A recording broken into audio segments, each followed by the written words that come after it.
नाशिकमधून समोर आलेली आहे। जिल्ह्यात पावसानं दमदार हजेरी लावलेली आहे। सकाळपासून शहरासह जिल्ह्यामध्ये अनेक ठिकाणी मुसळधार असा पाऊस झालेला आहे। गोदावरीच्या पाणी पातळीमध्ये मोठी वाढ झाली आहे। रामकुंड आणि गोदाघाट परिसरात गोदावरीची पाणी पातळी जी आहे ती वाढली आहे। प्रशासनाकडून नागरिकांना सतर्कतेचा इशारा देण्यात आलेला आहे।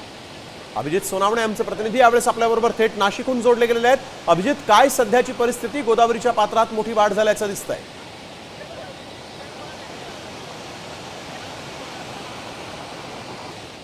आत्ताची रामकुंड आणि गोदाघाट परिसराची समोर दुतोंड्या मारुती आपल्याला बघायला मिळेल। गेल्या अनेक वर्षांपासून नाशिकमध्ये गोदावरीला आलेल्या पुराचं मोजमाप याच दुतोंड्या मारुतीच्या कुठपर्यंत पाणी आलं यावरून केलं जातं। कमरेच्या वरपर्यंत आता गोदावरीच्या पुराचं पाणी या ठिकाणी गेलेलं आपल्याला पाहायला मिळेल। तर दुसऱ्या बाजूला रामकुंडाचा जो सगळा परिसर आहे तो सगळा परिसर पूर्णपणे पाण्याखाली गेलेला आहे। जी लहान मोठी मंदिरं आहेत या सगळ्या परिसरामध्ये देवांची, ती देखील पूर्णपणे आता चारही बाजूनी पाण्याने वेढली गेलेली आपल्याला बघायला मिळेल। समोर सिद्ध पाताळेश्वराचं मंदिर आहे, त्या मंदिराला देखील चारही बाजूने पुराच्या पाण्याने वेढलेलं आहे। तर संपूर्ण रामकुंड ज्या ठिकाणी खरं तर धार्मिक विधी वगैरे सुरू असतात तो सगळा परिसर जर आपण बघितला तर पूर्णपणे पाण्याखाली गेलेला आहे। गंगा गोदावरीचं मंदिर देखील पाण्याखाली गेलेलं आपल्याला बघायला मिळेल। सकाळपासून मुसळधार पाऊस नाशिक आणि सगळ्या परिसरामध्ये कोसळतोय आणि त्यामुळे गोदावरीच्या पाणी पातळीत अतिशय वेगाने वाढ होतीये। त्यामुळे हा सगळा परिसर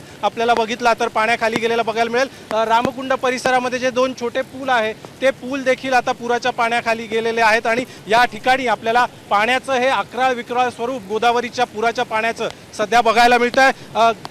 गंगापूर धरणाच्या पाणलोट क्षेत्रामध्ये देखील मुसळधार पाऊस कोसळतोय आणि त्यामुळे धरणामध्ये वेगाने पाण्याची आवक होती आहे। त्यामुळे पुढच्या काही वेळामध्ये गंगापूर धरणातून देखील मोठ्या प्रमाणात पाण्याचा विसर्ग केला जाण्याची शक्यता आहे। प्रशासन आता सतर्क झालेलं आहे आणि नदीकाठच्या नागरिकांना सतर्कतेचा इशारा दिलेला आहे। दारणा धरणातून सद्यस्थितीमध्ये पाण्याचा विसर्ग सुरू करण्यात आलेला आहे।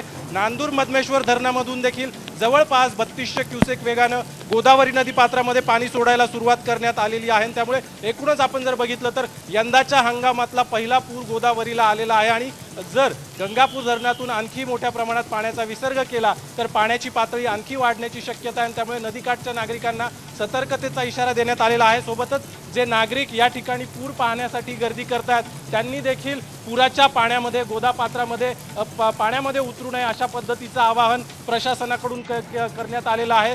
त्यासोबतच या ठिकाणी आता जीव सुरक्षा रक्षक देखील नक्कीच अभिजित, आपण दिलेल्या सविस्तर माहितीसाठी धन्यवाद। आपण बघतोय गोदावरीच्या पात्रात मोठी वाढ झालेली आहे।